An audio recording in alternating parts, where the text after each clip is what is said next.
Confuse होते हैं। अस्सलाम वालेकुम students. Chapter number 4 matrices and determinant, ये हम लोग डिस्कशन करेंगे आज इंशाल्लाह। कोशिश करेंगे कि इसको कंप्लीट करें जितने भी लेक्चर्स हमारे बने। सबसे पहले बात करते हैं हम मैट्रिक्स की। मैट्रिक्स और डिटर्मिनेंट हमें दोनों देखने हैं, ठीक है। चंद ओवरव्यू के हिसाब से देखेंगे, फिर उसके बाद आगे फर्दर कंटिन्यू करेंगे। मैट्रिक्स हमारे पास ये होता है कि किसी भी एलिमेंट्स को, कोई भी नंबर जो उनको रॉ और कॉलम की सूरत में लिखते हैं। जैसे कि हमने 2 5 1 -3 लिया, रेड कलर से ये जो रिप्रेजेंट किया है ये रॉ 1 रॉ 2 है, और ब्लू कलर से जो हमने बताया 2 1 और 5 -3 ये कॉलम 1 कॉलम 2 है। मैट्रिक्स को रिप्रेजेंट किया जाता है कैपिटल लेटर्स वगैरह से A to Z। जैसे ए हमने यहाँ पर लिया है, ये कैपिटल लेटर है तो इसका नाम हमने दे दिया है मैट्रिक्स ए। ये इस मैट्रिक्स की नोटेशन हो जाएगी। रॉ और कॉलम की सूरत में लिखने को हमारे पास मैट्रिक्स कहते हैं, ठीक है। अगर हम इस मैट्रिक्स का ऑर्डर निकालना चाहें, ऑर्डर हमारे पास होता है रॉ इंटू कॉलम, और रॉ हमारे पास कितनी है इसमें 2, और कॉलम हमारे पास कितने हैं 2, तो ऑर्डर हमारे पास आ जाएगा 2 इंटू 2, ये हमारे पास ऑर्डर हो जाएगा। तो एक मैट्रिक्स की हमारे पास ऑर्डर होता है रॉ इंटू कॉलम, जो कि हमारे पास है। रॉ रेड कलर से हमने रिप्रेजेंट किए, कॉलम हमारे पास ब्लू कलर से हमने रिप्रेजेंट किए। मैट्रिक्स की अगर हम बात करें,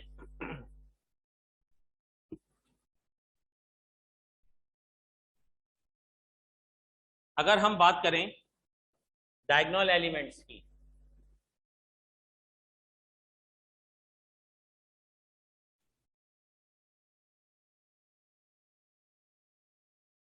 डायगोनल एलिमेंट्स जो है हमारे पास, इसमें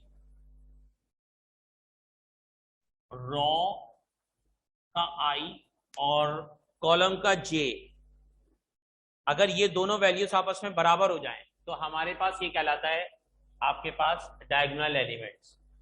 इनमें आई और जे आपस में बराबर होने चाहिए। अगर आई और जे आपस में बराबर होंगे तो अगर आई 1 होगा तो जे भी 1 होगा, और 1 1 लोकेशन पे ये होता है।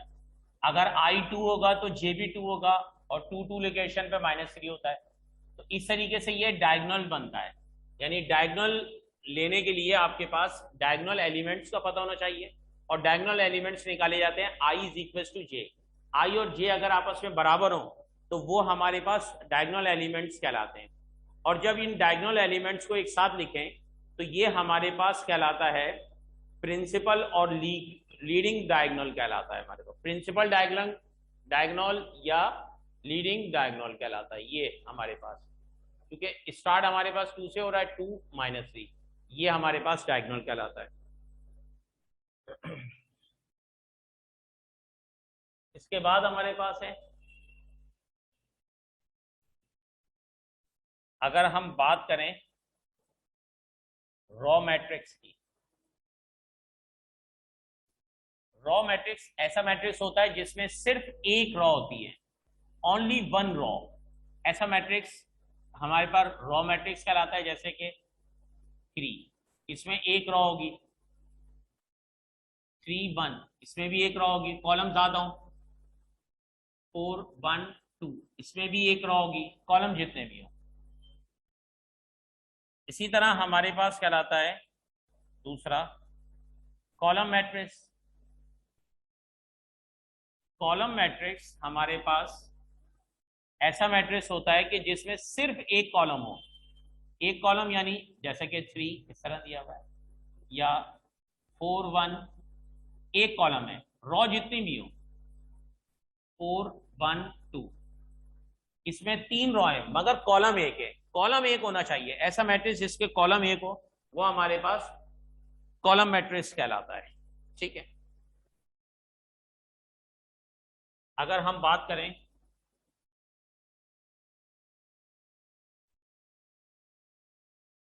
स्क्वायर मैट्रिक्स की, स्क्वायर मैट्रिक्स ऐसा होता है, ऐसा मैट्रिक्स होता है जिसमें नंबर ऑफ रॉ और नंबर ऑफ कॉलम बराबर हो, यानी रॉ और कॉलम आपस में इक्वल हो, ऑर्डर में आर बराबर हो सी के। जैसा कि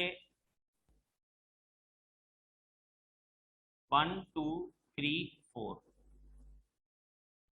1 2 3 4 5 6 7 8 9, 3 रो 3 कॉलम, 2 रो 2 कॉलम, ऐसा मैट्रिक्स हमारे पास कहलाता है रॉ मैट्रिक्स। ठीक है, ये हो जाता है हमारे पास। नोटेशन हमने डिस्कस कर ली है, नोटेशन हमने बता दी है कि नोटेशन हमारे पास क्या होती है, इसके बारे में हमने देख लिया है। अब हम लोग डिस्कशन कर लेते हैं ट्रांसपोज, मैट्रिक्स की ट्रांसपोज निकालना।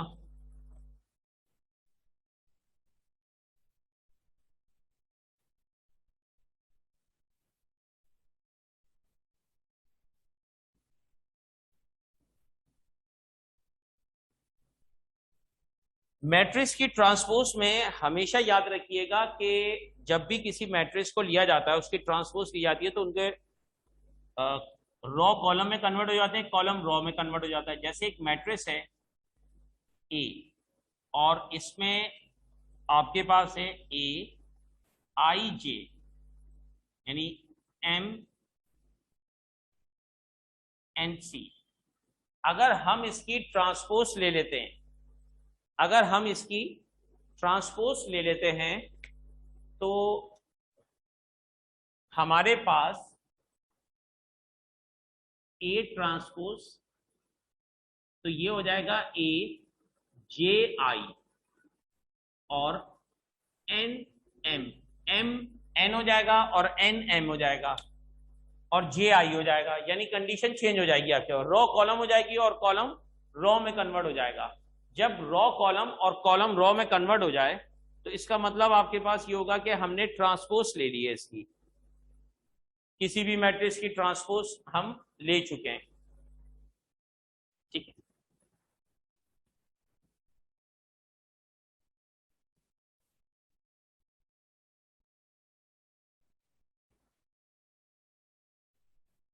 जनाब स्पेशल टाइप्स ऑफ मैट्रिक्स अगर हम इसमें देखें तो पहला मैट्रिक्स हमारे पास है नल मैट्रिक्स। नल मैट्रिक्स हमारे पास ऐसा मैट्रिक्स होता है जिसके सारे एलिमेंट्स हमारे पास जीरो हो। फॉर एग्जांपल ओ से रिप्रेजेंट किया जाता है, जीरो जीरो, ओ से रिप्रेजेंट किया जाएगा, zero zero zero zero zero zero, ये हमारे पास कहलाता है नल मैट्रिक्स। फिर हमारे पास है, अब आ गया हमारे पास डायगोनल मैट्रिक्स। इससे पहले हमने जो डिस्कशन की थी वो डायगोनल एलिमेंट था, अब हमारे पास आ गया डायगोनल मैट्रिक्स। डायगोनल मैट्रिक्स एक ऐसा मैट्रिक्स होता है जिसका डायगोनल जो है वो नॉन जीरो, बाकी सारे एलिमेंट जीरो हों। जैसे 2 0 0 0 1 0 0 0 3 या -3, ऐसा ना लिखते हैं। तो आप अगर देखें तो ये डायगोनल जो है आपके पास ये नॉन जीरो है। ठीक है, तो भाई टी बन कर आई हुई है, हमें तो पता ही नहीं टी आ चुकी है, वो भी ठंडी हो रही है।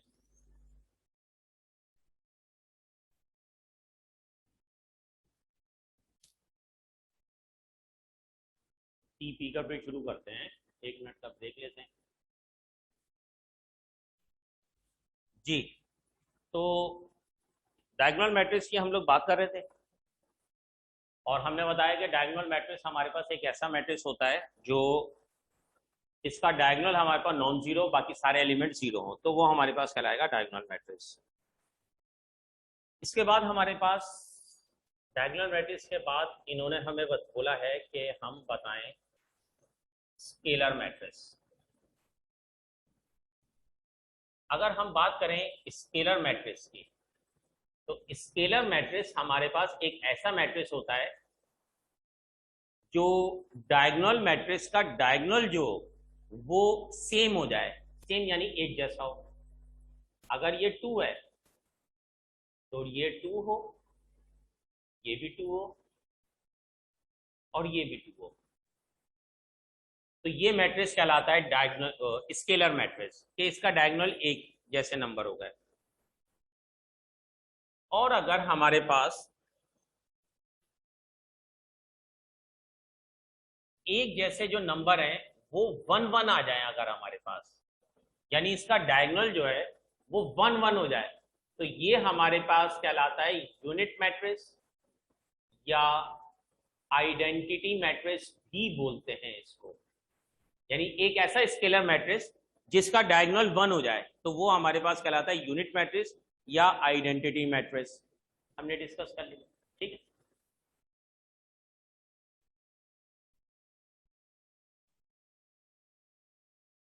मैट्रिसेस की एल्जेब्रा की तरफ आते हैं तो इसमें हमें मिलती है एडिशन, यानी equal matrix, addition, subtraction, scalar multiplication, ये सारी चीजें मिलती हैं। तो अब हम इसको जो डिस्कशन करेंगे कुछ सवालात डायरेक्ट कर लेंगे ताकि हमें समझने में आसानी रहे। हम कोई टॉपिक वाइज उसको नहीं करेंगे, बस ये है कि 3 टॉपिक्स हैं, हम उनको डिस्कस कर लेते हैं। इक्वल मैट्रिक्स हमारे पास ऐसा मैट्रिक्स होते हैं जैसे एक मैट्रिक्स लिखा हुआ हो 1 5, तो दूसरा मैट्रिक्स अगर लिखा हुआ हो 4 5 और 2 3, ये कहलाएंगे इक्वल मैट्रिक्स। 4 में से 5 को माइनस करें 1 आएगा, ये -1 कर देते हैं, अब हो जाएगा इक्वल मैट्रिक्स। 2 में 3 को ऐड करें 5 होगा और ये भी 5 है, तो ये कहलाता है इक्वल मैट्रिक्स। अच्छा, अब स्केलर मल्टीप्लिकेशन आपके पास ये होती है, जैसे माइनस का 2 है, 3 2 1, ये हमारे पास एक मैट्रिक्स है, रॉ मैट्रिक्स। हम -2 इस पूरे से मल्टीप्लाई करेंगे सारे एलिमेंट से, माइनस बल्कि और बना लेते हैं इसको, 4 -2 6, -2 सबसे मल्टीप्लाई होगा, -6 minus minus plus minus -2 to the 4 और -2, -8 माइनस माइनस प्लस 4 हो जाएगा, 2 6 12, वो भी माइनस का, ये हमारे पास आ गया। इसको हम लोग बोलेंगे, ये स्केलर मल्टीप्लिकेशन हो गई। -2 एक स्केलर नंबर था जो पूरे मैट्रिक्स से मल्टीप्लाई होगा सारे एलिमेंट से, ये हमारे पास एडिशन हो गई। अच्छा, इक्वल मैट्रिक्स भी आ गया, ये इक्वल मैट्रिक्स हो गया, ये स्केलर मल्टीप्लिकेशन हो गई। मैट्रिक्स के एडिशन सब्ट्रैक्शन वो हम एमसीक्यूज में डिस्कस करेंगे क्योंकि एमसीक्यूज बाकायदा इसका मौजूद है, ठीक है जनाब। आगे बढ़ते हैं। अब हमारे पास आ जाती है मल्टीप्लिकेशन। हम मैट्रिसेस को मल्टीप्लाई करना सीखते हैं, मल्टीप्लिकेशन की तरफ आते हैं। अगर हमारे पास 2 मैट्रिक्स हैं, एक मैट्रिक्स हमारे पास है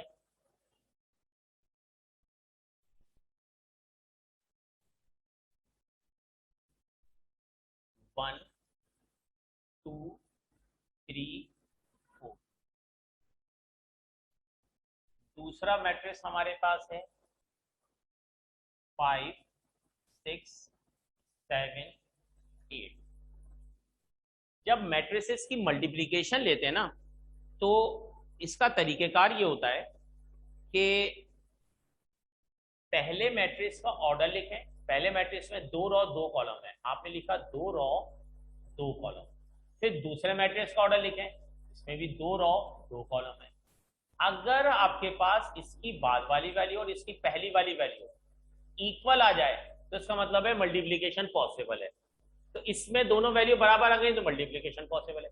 और मल्टीप्लाई होने पे जवाब क्या आएगा, इसकी पहली वैल्यू और इसकी आखिरी वैल्यू जो लिखा जाएगा वो इसका ऑर्डर बनेगा। तो नया जो मैट्रिक्स आएगा उसका ऑर्डर आपके पास होगा 2 रॉ 2 कॉलम, ये इसका नया मैट्रिक्स का ऑर्डर आएगा। अब बहरहाल हम मल्टीप्लिकेशन स्टार्ट कर रहे हैं, दोनों मैट्रिक्स को मल्टीप्लाई किया जा रहा है। मल्टीप्लाई करने का तरीकेकार होता है रॉ मल्टीप्लाई होती है कॉलम से। पहला एलिमेंट पहले एलिमेंट से मल्टीप्लाई होता है, 1 मल्टीप्लाई होगा 5 के साथ प्लस का साइन।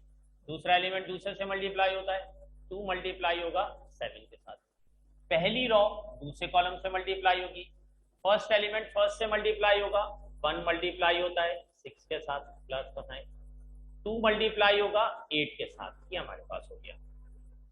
अब हमने पहली रो को दोनों कॉलम से मल्टीप्लाई किया, दो अलग अलग कॉलम बन गए और पहली रो थी। अब दूसरी रो आएगी तो दूसरी रो में लिखना है और पहला कॉलम और दूसरे कॉलम से मल्टीप्लाई करके पहला कॉलम दूसरा कॉलम बनाएंगे। अब दूसरी रो शुरू करेंगे, 2 एलिमेंट, इसके भी 2 एलिमेंट, पहला एलिमेंट पहले एलिमेंट से मल्टीप्लाई होगा, 3 मल्टीप्लाई होगा 5 के साथ प्लस कोसाइन, 4 मल्टीप्लाई होगा 7 के साथ। यही रो सेकंड कॉलम से मल्टीप्लाई होगी, 3 मल्टीप्लाई होगा 6 के साथ और 4 मल्टीप्लाई हो जाएगा 8 के साथ। तो इस तरीके से हमने मल्टीप्लिकेशन को कंप्लीट किया। अब फर्दर इसके स्टेप्स हैं, इनको सिंप्लीफाई करेंगे और लिख देंगे, जैसा कि 5 और 14, 15 प्लस 28, 6 प्लस 16, दोनों को मल्टीप्लाई करेंगे, 18 प्लस 32। एक दफा फिर देख लेते हैं, ये 15 हो जाएगा, 28 हो जाएगा, 5 हो जाएगा, 14 हो जाएगा, 6 हो जाएगा, 2 8 16, 18, 32। अब इनको आप ऐड करके लिख देते हैं, ये कहलाएगा 19 और इन दोनों को ऐड करेंगे, ये बन जाएगा 22 और इन दोनों को ऐड करेंगे, ये हो जाएगा 343 हो जाएगा, इन दोनों को ऐड करेंगे, ये 0 हो जाएगा, 50 हो जाएगा, ये 22 का, ये हमारे पास इसका जवाब है। इन दो मैट्रिसेस को मल्टीप्लाई करेंगे तो हमने ये हमारे पास रिजल्ट जनरेट हो गया। अच्छा, अगर मैट्रिक्स ये तो सेम ऑर्डर के थे, मजे से हो गए। अगर मैट्रिक्स को थोड़ा सा चेंज किया जाए, पहला मैट्रिक्स तो हमारे पास इसी किस्म का है जैसा कि आपको दिया हुआ है 1 2 3 4। दूसरा मैट्रिक्स अगर आपको दे दिया जाए 2 और 1, इन दोनों को अगर हमें मल्टीप्लाई करना हो, हमने पहले ही बताया कि हम क्या करेंगे, पहले मैट्रिक्स का ऑर्डर लिखें 2 into 2, दूसरे मैट्रिक्स का ऑर्डर लिखें 1 into 2। अगर ये दोनों वैल्यू सेम हो जाए तो हमारे पास आएगा, तो ये क्या है, नॉट इक्वल, तो सॉल्यूशन नॉट पॉसिबल, इसका सॉल्यूशन पॉसिबल नहीं है। अगर ये 2 और 2 होते तो सॉल्यूशन पॉसिबल होता, तो इस टाइप का अगर कोई होगा तो आप उसको सॉल्यूशन पॉसिबल नहीं होगा। अगर मैट्रिक्स हमारे पास इस किस्म का हो जाए 1 2 3 4 और 2 यानी तो 5 और 6 ले लें, अगर ये हमारे पास इस किस्म के आ जाएं तो हमारे पास क्या होगा, पहले मैट्रिक्स का ऑर्डर लिखेंगे हम, पहले मैट्रिक्स का ऑर्डर क्या होगा 2 into 2, दूसरे मैट्रिक्स का ऑर्डर क्या होगा 2 रो 1 कॉलम, ये दोनों एलिमेंट हमारे पास क्या होगा इक्वल, ये दोनों मैट्रिक्स ये दोनों एलिमेंट्स हमारे पास इक्वल होगा, तो इसका मतलब है मल्टीप्लिकेशन पॉसिबल है। अब नया आने वाला जो मैट्रिक्स होगा उसका ऑर्डर 2 रो 1 कॉलम, नए मैट्रिक्स का जो ऑर्डर होगा वो हमारे पास क्या होगा 2 into 1, 2 रो 1 कॉलम, यानी 2 रो 1 कॉलम यानी इस तरह का मैट्रिक्स फॉर्म होगा हमारा नया आने वाला, इस तरह का मैट्रिक्स आएगा। अब हम इसकी मल्टीप्लिकेशन स्टार्ट करेंगे। मल्टीप्लिकेशन का तरीकेकार वही जो हमने इससे पहले किया था, ऊपर रो मल्टीप्लाई होगी कॉलम से, पहली रो पहला कॉलम, पहला एलिमेंट पहले एलिमेंट से मल्टीप्लाई होगा, 1 5 से मल्टीप्लाई होगा 5, अब मैं डायरेक्ट लिख रहा हूँ, प्लस 2 6 से मल्टीप्लाई होगा 12, पहली रो मल्टीप्लाई हो चुकी है। अब दूसरी रो तो दूसरी जगह लिखना पड़ेगा, पहला 3 मल्टीप्लाई होगा 5 से 15, 4 और 6 मल्टीप्लाई होंगे 24, अब इनको हम आपस में ऐड कर लेंगे, तो ये हो जाएगा 17 और ये हो जाएगा 39। इस तरीके से हमारे पास ये इसका रिजल्ट आ गया। तो हमने इसको भी कैलकुलेट कर लिया, इसका ऑर्डर 2 रो 1 कॉलम मौजूद है हमारे पास, तो हमने इसको बना लिया, 2 रो 1 कॉलम हमारे पास आ गए। मल्टीप्लिकेशन हमारे पास इस तरीके से इसकी कंप्लीट होती है, मल्टीप्लिकेशन हमारे पास हुई। अब उसके बाद हमारे पास प्रॉपर्टीज हैं।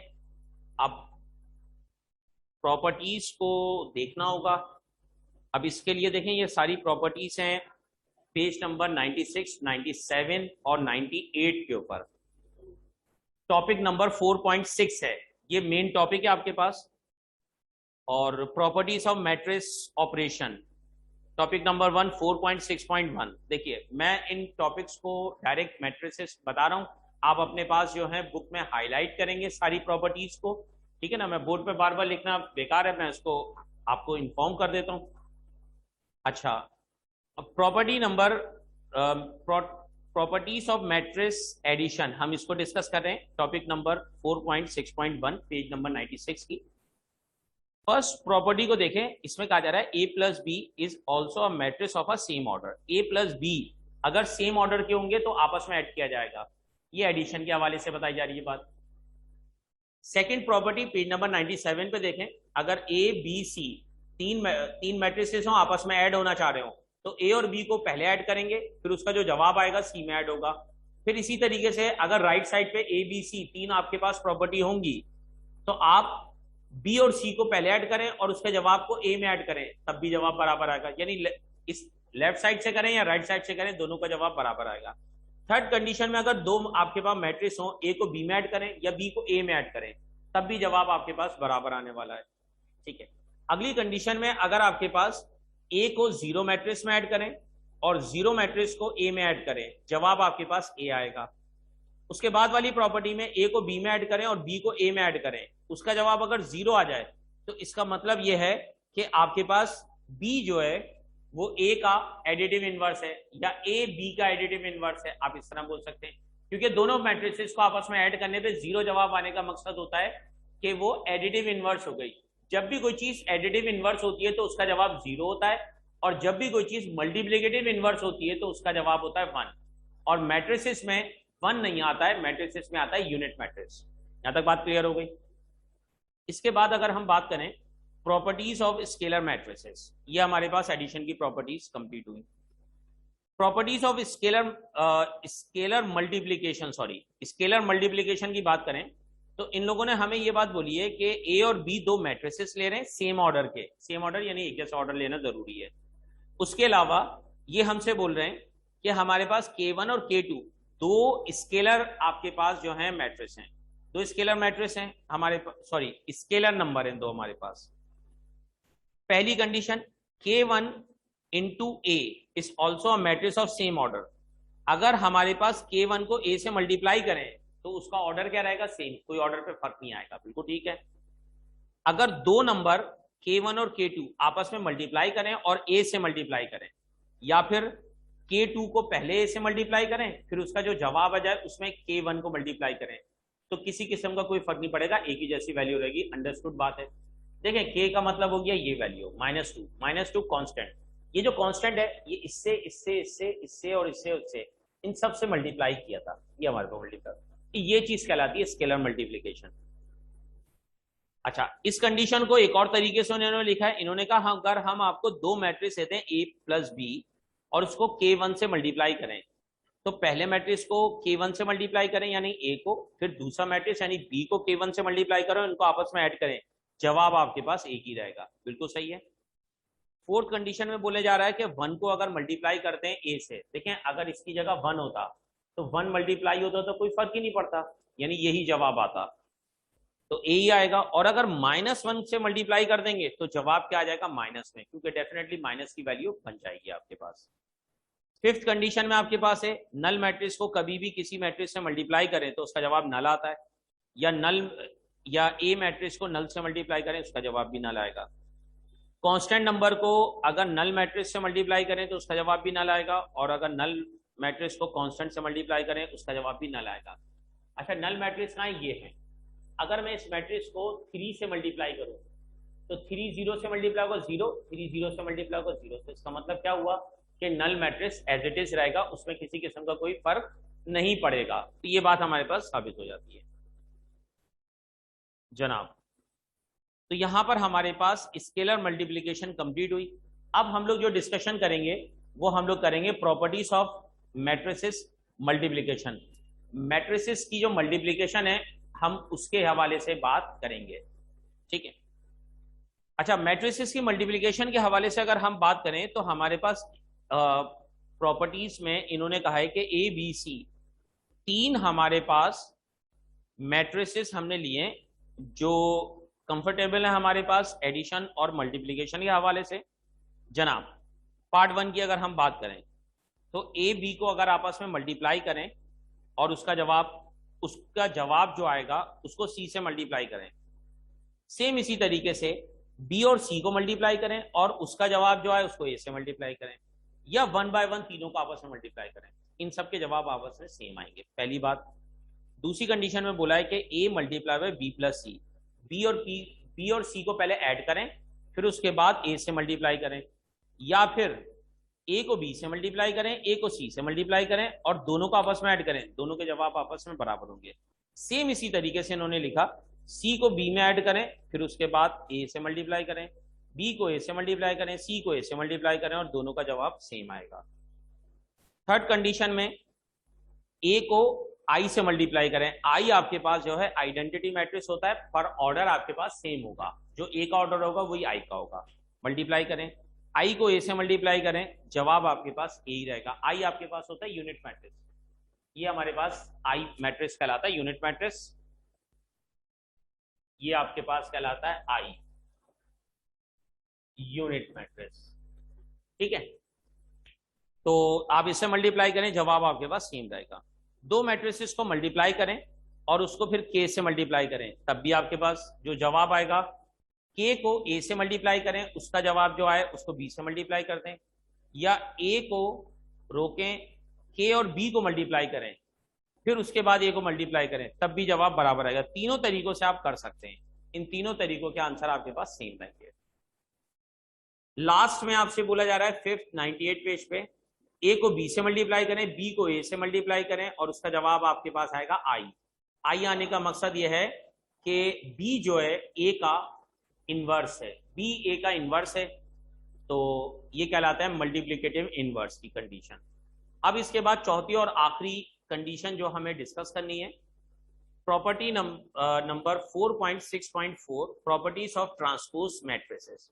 ट्रांसपोज मैट्रिसेस की प्रॉपर्टीज हैं, इन सबको हाईलाइट कीजिएगा। एमसीक्यूज में ये प्रॉपर्टीज आएंगी, जब एमसीक्यूज में आएंगी उस वक्त जब मैं पूछूंगा तो आपको जवाब उसी वक्त देना चाहिए।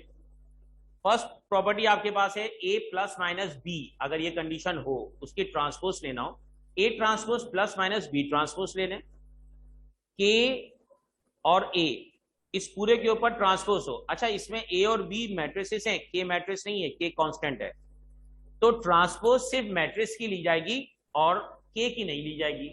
अगर हम बात करें ट्रांसपोज की, तो ट्रांसपोज हमने सिर्फ मैट्रिक्स के ऊपर लगाया है, हमने किसी कांस्टेंट की बात नहीं की थी। ए और बी दो मैट्रिसेस मल्टीप्लाई हो रहे हो और उसकी ट्रांसपोज हो, तो ये रिवर्सेबल लॉ अप्लाई हो जाता है ट्रांसपोज का। ए बी से मल्टीप्लाई हो रहा है तो हम लिखेंगे बी इंटू ए, और बी की ट्रांसपोज अलग आएगी, ए की ट्रांसपोज अलग आएगी। और अगर ए के ऊपर ट्रांसपोज हो और उसके ऊपर ट्रांसपोज लगा दी जाए और ये बराबर हो जाता है ए के, क्योंकि ट्रांसपोज की दोबारा ट्रांसपोज ली जाए किसी भी मैट्रिक्स के ऊपर तो ओरिजिनल मैट्रिक्स अपनी हालत में वापस आ जाता है। तो यहां पर हमारे पास एक्सरसाइज 4.1 से रिलेटेड सारी चीजें कंप्लीट होती हैं। अब हम लोग डिटर्मिनेंट की तरफ बढ़ते हैं एक्सरसाइज 4.2 के हवाले से, ठीक है।